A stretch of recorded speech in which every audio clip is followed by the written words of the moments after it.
আলহামদুলিল্লাহ, আল্লাহর রহমতে বর্তমানে ওনার ক্যান্সার মার্কার টেস্ট গুলো সম্পূর্ণরূপে নেগেটিভ। মানে ওনার শরীরে বর্তমানে কোনো প্রকার ক্যান্সার নাই এবং উনি ব্লাডও আলহামদুলিল্লাহ আগের থেকে অনেক ভালো আছে। এমত অবস্থায় আপনার রুগী কি শারীরিক মানসিক সব দিক থেকে আলহামদুলিল্লাহ ভালো আছে? আলহামদুলিল্লাহ সব দিকে ভালো। ওনার খাওয়া দাওয়া ঘুম প্রস্রাব পায়খানা সব আলহামদুলিল্লাহ সব আলহামদুলিল্লাহ ভালো। আসসালামু আলাইকুম ওয়া রাহমাতুল্লাহি ওয়া বারাকাতুহু। আমি doctor Mohammad Aslam, BHMH BHP Dhaka, BHMH on course Dhaka বিশ্ববিদ্যালয়। বর্তমানে বিশ্বনন্দিত ক্যান্সার চিকিৎসক অধ্যক্ষ doctor S N Sarwar sir chamber গণস্বাস্থ্য হোমিওতে ক্যান্সার চিকিৎসক হিসেবে নিয়োজিত আছে। আল্লাহর রহমতে আমি আপনাদেরকে আজকে পরিচয় করিয়ে নিতে যাচ্ছি এমনই একটা পেশেন্টের সাথে যিনি আল্লাহর রহমতে ক্যান্সার রোগ থেকে সম্পূর্ণরূপে আরোগ্য হয়েছেন। চলুন আমরা সরাসরি ওনার কাছে চলে যাচ্ছি। আসসালামু আলাইকুম ভাইজান, কেমন আছেন আপনি? আলহামদুলিল্লাহ। ভাইজান নাম কি আপনার? আমার নাম মোহাম্মদ পন্নু মিয়া। মোহাম্মদ পন্নু মিয়া। আপনার গ্রাম কোথায় ভাই? গ্রাম হলো দূরকুশলী। আর ইউনিয়ন?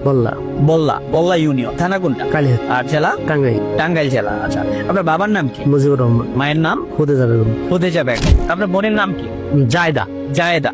জায়েদা আপনার কি বিয়ে হয়ে গেছে? হ্যাঁ, বিয়ে হয়েছে। আপনার স্বামীর নাম জানেন? স্বামীর নাম খসরু মিয়া। খসরু মিয়া। আপনাদের এলাকাতেই বিয়ে হয়েছে? আমার ফুফাতো ভাইয়ের সাথে বিয়ে। ফুফাতো ভাইয়ের সাথে। তার মানে আপনাদের খোঁজ করলেই ওনাকেও পাওয়া যাবে। হে, সমস্যা নেই, পাশাপাশি। আচ্ছা, ওনার কি সমস্যা ছিল ভাই সর্বপ্রথম? সমস্যা ওনার হলো হঠাৎ করে পেটে ব্যথা হয় এবং কি পেশাবের সাথে ব্লাড আসে।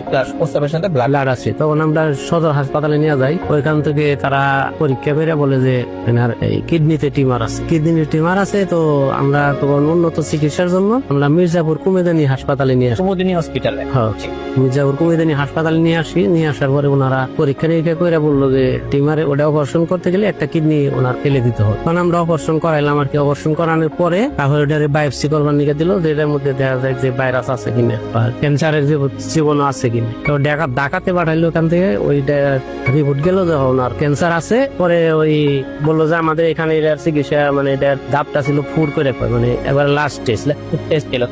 লাস্ট টেস্ট বললো যে আমাদের এখানে এটার চিকিৎসা হবে না, আপনারা ওই এই মহাখালীতে যান। মহাখালী ক্যান্সার হাসপাতালে। পরে আমরা ওনারে নিয়ে আসলাম, আমার বোনের মহাখালী হাসপাতালে নিয়ে আসলাম। মানে অপারেশনের পরবর্তীতে মহাখালী।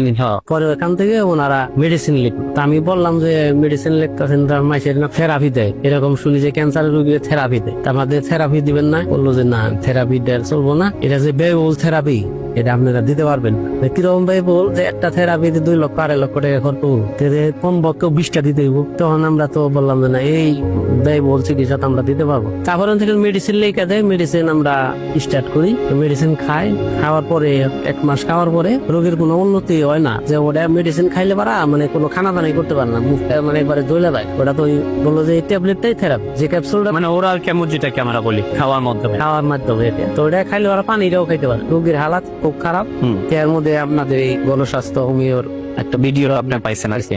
আচ্ছা, পাওয়ার পরে আমি যোগাযোগ করি, পরে এখানে আসি। তো আল্লাহর রহমতে আপনি এই যে চিকিৎসা করলেন, আমরা কত মাস পরে আপনাকে পরীক্ষা দিয়েছিলাম? 4 মাস পরে। 4 মাস পরে আমরা আপনাকে পরীক্ষা দিয়েছিলাম। 4 মাস পরে পরীক্ষা রিপোর্ট গুলো কি আসছিল? 4 মাস পরে পরীক্ষা রিপোর্ট তো ভালো আসছে। এটা ছাড়া আমরা এই ক্যান্সারটাকে আরো কঠিন ভাবে আইডেন্টিফাই যে তো অন্য কোথাও কি আছে কিনা সেটা দেখার জন্য আমরা ক্যান্সারের যে মার্কার গুলো আছে সেই মার্কার টেস্ট গুলো আমরা এখানে করেছিলাম। আলহামদুলিল্লাহ, আল্লাহর রহমতে বর্তমানে ওনার ক্যান্সার মার্কার টেস্ট গুলো সম্পূর্ণরূপে নেগেটিভ। মানে ওনার শরীরে বর্তমানে কোনো প্রকার ক্যান্সার নাই এবং উনি ব্লাডও আলহামদুলিল্লাহ আগের থেকে অনেক ভালো আছে। এমত অবস্থায় আপনার রুগী কি শারীরিক মানসিক সব দিক থেকে আলহামদুলিল্লাহ ভালো আছে? আলহামদুলিল্লাহ সব দিকে ভালো। ওনার খাওয়া দাওয়া ঘুম প্রস্রাব পায়খানা সব আলহামদুলিল্লাহ ভালো। আচ্ছা, আপনি যে আমাদের এখান থেকে চিকিৎসা করে আল্লাহর রহমতে ভালো হয়েছেন, এই বিষয়ে জাতির কাছে কি বলতে চান যদি কিছু বলেন? জাতির কাছে বলতে চাই, এলোপ্যাথি চিকিৎসা করে যে ব্যয়বহুল, তারপরে নিশ্চিত মৃত্যু আমাদের ওইখানে আরো ঘটছে। যার কারণে আমার বোন, আমি মৃত্যু যাই নাই, যে বোন বাদী মারাই যাব। একটা ট্রিটমেন্ট আমি দিয়ে দেখি, মানে লাস্ট কি হয় কি আল্লাহ করে। এত হায়াত না থাকলে তো পৃথিবীর কেউ বাঁচাইতে পারবো না। কেউ বাঁচাইতে পারবো না, পারবো না। যার কারণে আমি এখানে আসি, গণস্বাস্থ্য হোমিওতে আসি। ওষুধ খাওয়ার পরে আল্লাহ রহমতে বর্তমানে খুবই ভালো রেজাল্ট, খুবই ভালো। আমরা সারা বাংলাদেশের মানুষকে বলবো, যাদের এই সমস্যা আছে তারা এই গণস্বাস্থ্য হোমিওতে যোগাযোগ করবেন এবং এখান থেকে মেডিসিন নেন। যেভাবে তারা বলে, এখানে যেভাবে তারা লেখা দেয়, ওইভাবে নিয়মিত যদি আপনি খাইতে পারেন, ইনশাল্লাহ, যেহেতু আমার বোনের চিকিৎসা হয়েছে, ভালো হয়েছে, আপনাদেরও আল্লাহ ভালো করুন।